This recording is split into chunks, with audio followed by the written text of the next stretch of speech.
Hello friends, welcome back. Today I want to take a look at jacking up the van in the event of an emergency. You have a flat tire, something's happened, you have to jack up the van, you have to and you have to pull the wheel off your van and put it on. I'm not going to get into a full on-out change of a tire, but my van does have the full-size spare underneath the rear of the van. But my biggest question as it related to this topic was, where are the jack points? Where do I safely put the jack up in the front of a Ford Transit van without A, hurting the van, and B, it's a safe place to lift up that part of the van? So I went on a little research tour because when I looked at the manual, it wasn't really clear where exactly I needed to put that jack. So I started going out on forums and so forth, and then crawling under the van and taking a look at some items. So here's what we found in today's video. When we take a look at the manual, what the manual has is this crossbar right here that goes across. Out at the end of that is this piece right here, that little crossbar, and that's what you're going to want to put your jack on to jack up the front wheel of the van.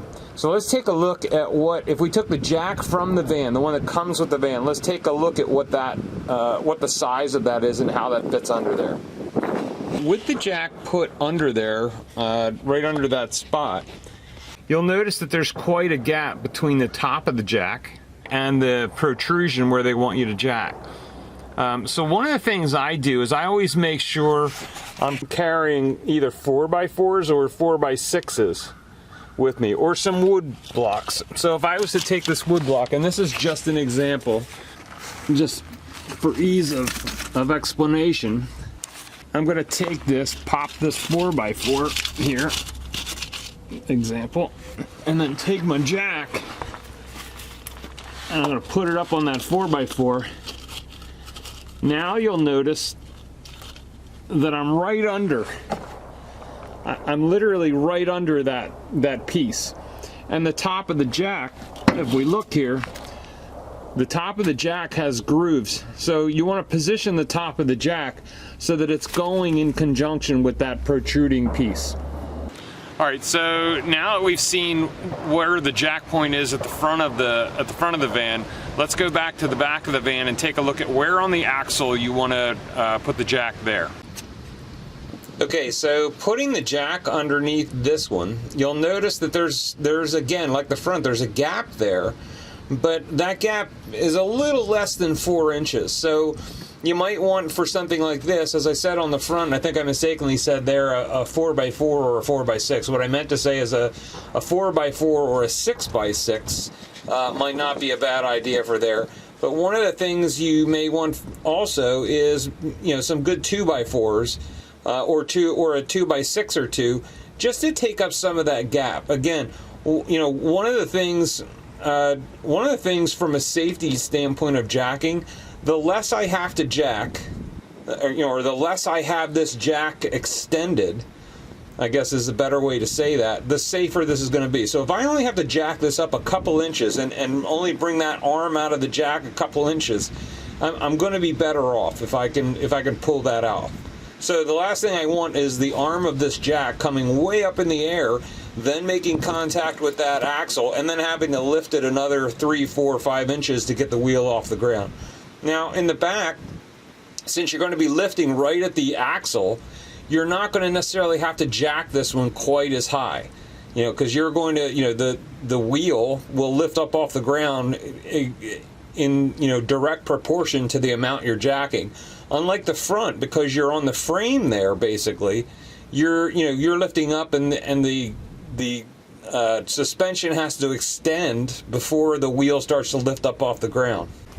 Here's another thing I highly recommend, for any time you're going to have to crawl underneath the van, is a couple of these like 3/4 inch rubber floor panels. You can find them on Amazon. You can buy them at a lot of local stores. They're popular for like athletic workout flooring, or it's just a really thick, if you will, it's an overly thick yoga mat. in a sense. So we took a look today at what the front jack points were.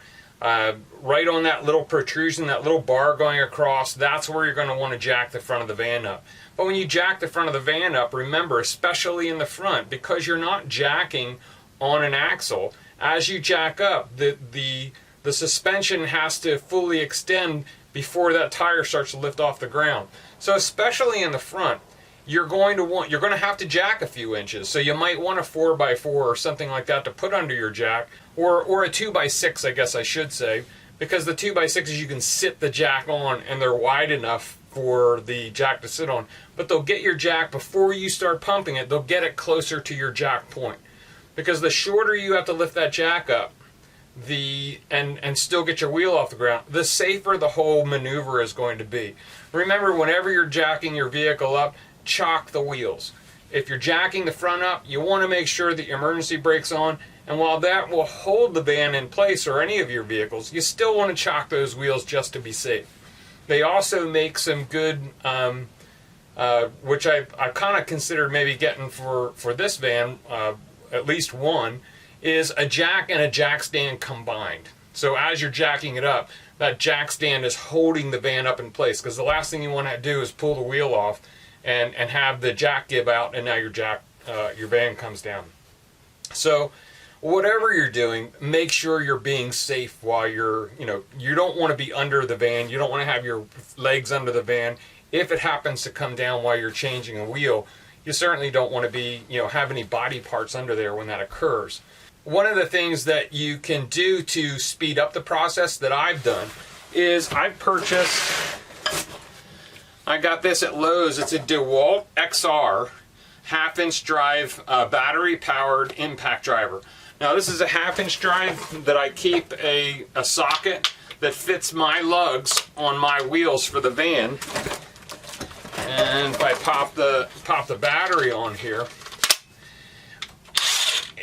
this impact driver versus taking a wrench or one of the big universal wrenches, this impact driver will power off or power on any lug of any wheel. I've taken a lot of wheels on and off with this driver, not particularly the van yet, but on other vehicles, and it's never let me down.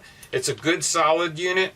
When you get these, and I'm not marketing for Lowe's for this, however, I feel it's a great purchase, because again, when I'm in an emergency situation and I've got to get a vehicle, back on the road, I don't want to be playing around with wrenches. I don't want to be playing around with jacks that don't work. I want to know that I have what I need, because it could be terrible weather. I've had to do wheels in the snow. I've had to do wheels in the rain. You don't always have the best weather. It could be in the middle of the night. You may not be on equal ground.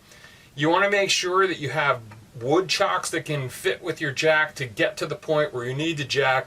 When you get the wheel up in the air, you want to make sure that you can pop the old wheel off and pop your spare on. And one of these drivers are perfect for that. I got this at Lowe's, the whole unit. Now without the socket, the socket was extra. But this with the battery and the charger, this was about $200, and it came with a case. And you know what, $200 might sound like a lot, but when it comes to emergency situations, I don't think that's a lot of money, at least for myself. I want to know that I have a tool that's going to work. I always keep this battery charged. I make sure before we go anywhere, it's ready to go. The other thing I make sure I have with me is a longer handle. Something that, as I said earlier, you don't want to be down underneath the van while you're jacking up, because you may not have a jack stand or something to make sure of those safety features. So I want to have something that I can kind of reach in under, and I'm jacking this up, and I'm out from under the van. I can get this under the van, and my body can be not under the van, and I can be reaching in and just jacking with this. And if something starts to slip, I can immediately pull my arm away, and I'm relatively safe with that. And the other things you want to make sure you have, again, as I said out when we were looking at the jack points, this is a small 4x4.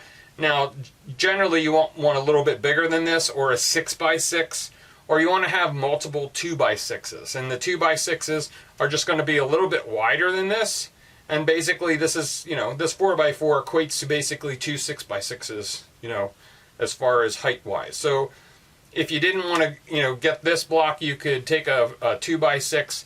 You can chop it up into, foot-long pieces, and that would be perfect, because what you want to make sure is when you have your jack, you want to make sure this particular little piece maybe isn't the right type of piece to use, because it doesn't completely fit underneath the jack.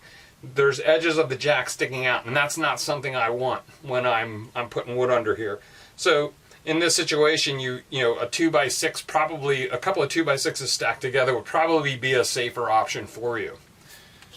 Remember, when you're jacking up on the top of this, these have grooves on them, so if you're on the rear axle, you want the groove going with the rear axle.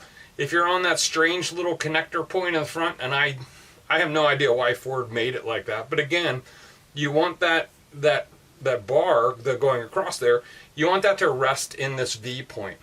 So that's what I have for you today. I appreciate you stopping by, checking out today's video. If you have any comments or questions or concerns, if I said something that you found was inaccurate, please put a comment down below and we'll take a look at that. Again, when I was looking at the jack points for this, I was confused. That's what set me on this research path in the first place. I figured out, jacking the rear axle, that's pretty straightforward.